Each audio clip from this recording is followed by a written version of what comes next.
मावळ्यांचं पाऊल त्या वेड्यामध्ये पडलं होतं.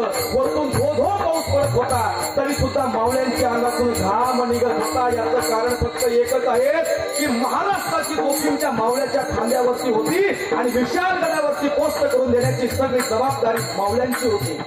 मावळे पुढे पळायचे, वेडा पाठीमागे पळायचा. मावळे पुढे पळायचे, वेडा पाठीमागे पळायचा. पळता पळता एका करवंदीच्या जाळीतून डोळे चमकले.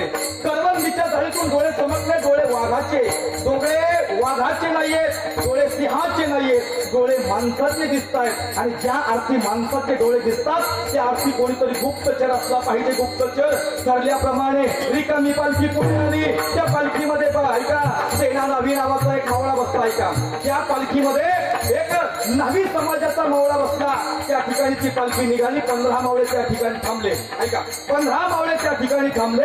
15 मावळे थांबल्यानंतर बाजी प्रभू राजांना घेऊन पळतायत. सैरा वैरा धावतायत. धावता धावता गजापूर नावाचं शहर लागलं. गजापूर नावाच्या शहरामध्ये एक खिंड